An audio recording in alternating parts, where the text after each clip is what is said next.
Hey everybody, this is Kelly Cass. I'm with the Fuze magazine. We're down here at Welcome to Rockville in Jacksonville, Florida. I've got Danny with me here from Greta Van Fleet. Heyo. How are you doing? I'm doing great. How about you? Fine. You get cooled off after you set? Yes. It took a while actually, but yes. Yeah, it was a good set. Eventually y'all got had there. them packed in there. Yeah, they were pretty close. That's often a great way to judge it, even if it's a small room, how close they are to each other. So I know you were at Coachella last weekend. We were. What was the crowd compared to that? Actually pretty similar, except for the fact that we had a tent over us, you know. So it was it was a little bit more packed at Coachella just because everyone wanted to be under the tent space, you know. True, the sound's better, the shades there. But pretty comparable. Okay. They're both pretty large crowds. So what was your initial reaction when you played the first time in front of a crowd like that?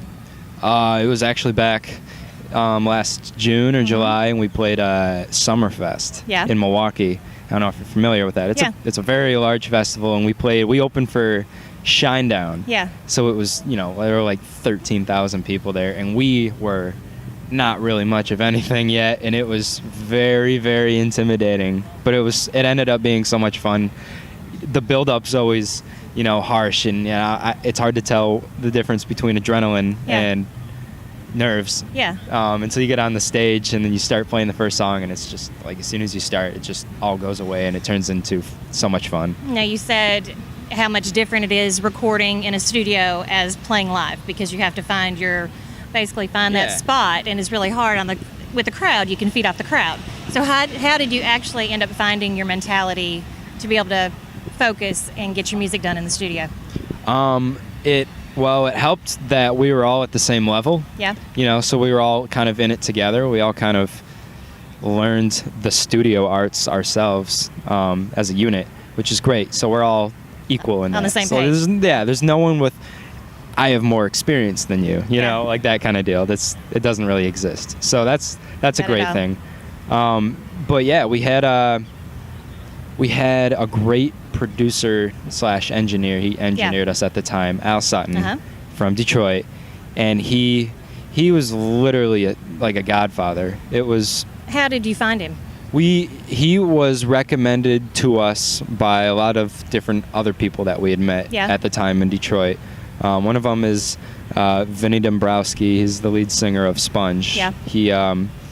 There was a while where he was, kind of into us, and he's a Michigan guy, and we met up and hung out with him a couple times, just because he wanted to, meet us and stuff. Yeah. And he said, if you want rock and roll, you got to go to Al Sutton, and that was probably the first recommendation we got. And then, throughout the years, we heard more, and we were like, all right, this Al Sutton guy, we gotta go find him, and then we did. You did. And it was well worth our search. Now, when you all started, playing in Michigan, you started playing at smaller venues and everything.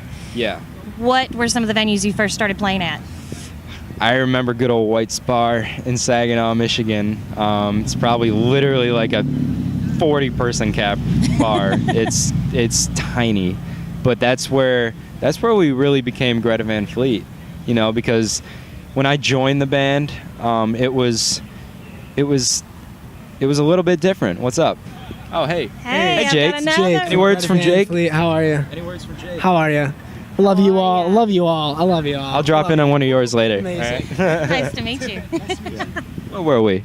We were talking about the little venue that you ended up playing in Michigan. Yes, that's right. Yeah, it's a tiny room, but that's literally where we became Greta Van Fleet, I believe, because I joined the band. We'd played for like a year, at even smaller clubs than that I don't even remember, like almost no one there, just playing to play because it was not in the garage, you know. It was fun. We liked doing it. We didn't care. And then and then all of a sudden, like, White's Bar came around, and they really liked us, and it actually had like a turnout every night. Like, it was a small place, but we could pack it, and we started meeting locals, and it was actually 20 minutes from where we live. Okay. So it was something that we could like travel. You don't need a van, and you just with school during the day. With school during the day because we were like 14. You can't miss that. Yeah, it happened, but. So that was one, and we played, and they asked us to come back like for the next 2 years. Yeah. So we for 2 years after that, that's where we started. I started fitting in the band, and it started working. It was cool. Yeah, because I know you said that you felt like an outsider at first. Yeah. Of course. I mean, Yeah. but you still grew up with them. I mean, you were still always around, right? Of course, yeah. Okay. Of course. Now, you've got tour here in the States. You were Coachella last weekend. You're here this weekend. You've got a tour in the U.S., then you go overseas for a little bit, come back to the U.S. Yep. So basically in June is the end of all that. Yep. So what do you see yourselves doing then? In June, after that, after everything, the end of summer is going to be pretty busy. Actually, Yeah. We're hitting like Japan and Hawaii, like a bunch of these different places that we haven't been to, Yeah. but like you have to go to, which is great for me. Great for me. I love that. I love traveling. The more, the better. Now, when you get over there traveling, because you love learning. I do. Learning, you say Yeah. you have to keep on and keep on learning. I do. If you, so on these trips, on this Mm-hmm. tour, if you have extra time on a day off or something like that, Yes. what are you going to go hunt for to do? Are you going to go do some history looking or hunting, or what are you going to do? It depends. It really depends on the location. Okay. It depends on what's there. Yeah. Obviously, you've heard like you wake up in a different city every night. Well, that's Yeah. true. That's literally true. I'm gonna wake up and I'll be in New Orleans tomorrow. Yeah. So it depending on where it is. I like to hike. I have Yeah. my golf clubs on tour. Okay. But if not, I have books. There you go. I have a laptop with recording capabilities. Oh, yeah. And instruments. I always have instruments, but I never bring my main instruments on tour. I always bring the ones that like, Well, yeah, because like you a played drums ukulele, on- yeah. ones that I want to get better at. Because you've played the French horn, you've played the ukulele, you were in Yeah. the jazz band, you were in the high school band or middle school band. Mhm. So you started out on the piano, you taught yourself how to play the drums. Yes. So are there any other instruments you want to learn how to play? There are a lot of instruments I'd love to learn how to play. Because that's on the mandolin, you have to play the mandolin. If it were right? up to, if I could choose, I would be an orchestra. Okay. I would be an orchestra and not like I would be the London Philharmonic, Okay. like a big orchestra. Yeah. Because it's just when you're at that level, and I loved high school band, but the reason I think, I ended it in high school was just because it didn't turn out to be how I thought it was, because Exactly. I have high expectations, and it was just, being treated at that level was just, it's difficult, it's at that level of Do you think it passionate was you more are. difficult too? Because again, it's in school and everything's on a schedule. Yeah, exactly. Yeah, and then as soon as school ended, you're thrown into this world where schedules don't exist. Yeah. Breakfast, lunch, dinner, sleep schedules, they Yeah. don't exist because I'll be in so many different time zones in a month. It's impossible to How do you have think? a schedule. Yeah. How so do you think that's going? I mean, is that going to be a pro or a con for you? pro for the rest of the boys. Okay. Yeah. Pro for them. Not a pro, but not a con for me because I grew up with a very scheduled lifestyle, and I think it's good for me to experience this, aspect of it too, because I'd say I had enough of my life to, acclimate to that, and then now to acclimate to this, you've seen it all. So.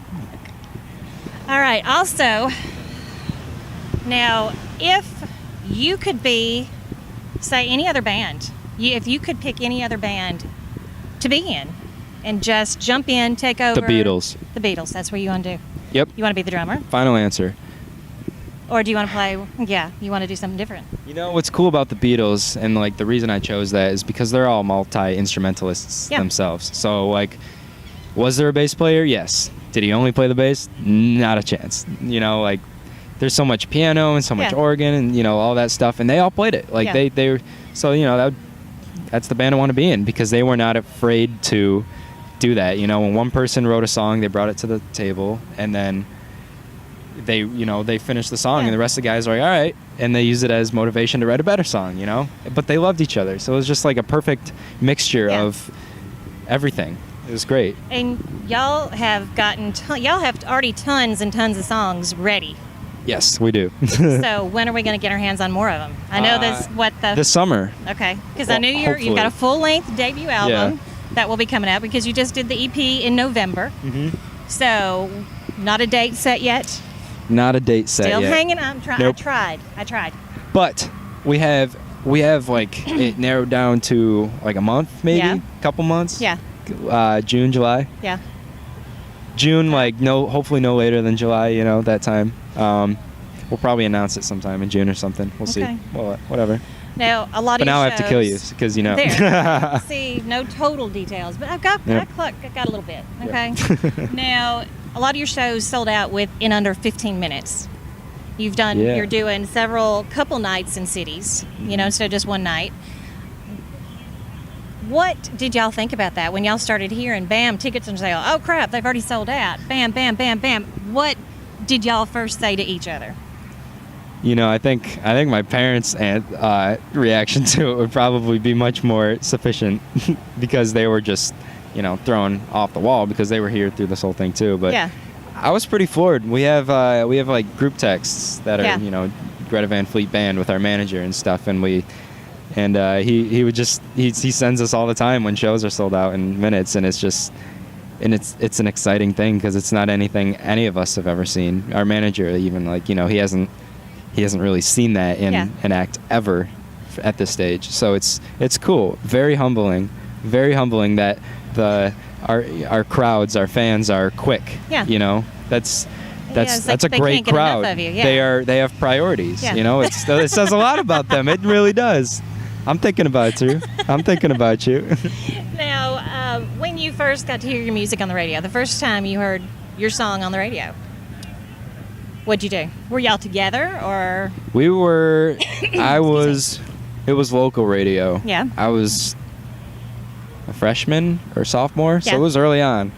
Yeah, we were still young, so we were like nerding out. Exactly. Of course, we were freaking out. It was. It's actually like it was a pretty popular station for like our area. Yeah. It was just a alternative like rock station, and they had like a feature one night where they, you know, played 5 new songs from 5 new bands that like weren't heard of, and like they selected us as one of them, and it was Highway Tune, and we were all like kind of texting each other, like listening to it in different. I was at home, they were, you know, I had school the next day, so like I was at home, they were at their house, and we were just like texting each other like, oh, it's playing.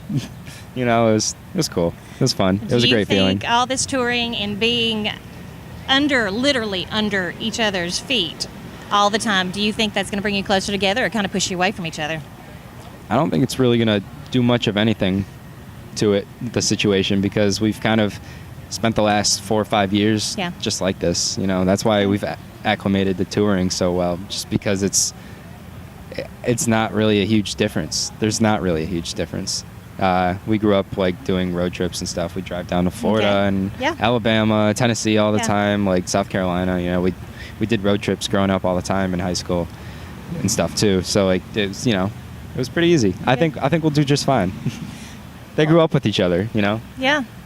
Does that, you think, so everything, your families, how are your parents close together? Yes. Okay. Yep, absolutely. We're one big family between the two of us. Okay. And they're, of course, good support for you. Oh, absolutely. They're the best support for us. Okay. Doesn't get better than motherly support. That's awesome. You know, and fatherly support, but mostly motherly support. Yes, I've got 2 boys. Oh, yeah. Yes, I know how it is. Yes. All right. Yeah. Well, I know you've got to run on to your next interview. Yes. I've enjoyed talking to you. I could talk to Unfortunately, you that's for how it probably goes. 30 more minutes because I've got tons of stuff. Yeah. But I've got to let Danny go. So, again, this is Kelly Cass from the Fuze magazine at Welcome to Rockwell with Danny from Greta Van Fleet. Thank you. Thank you.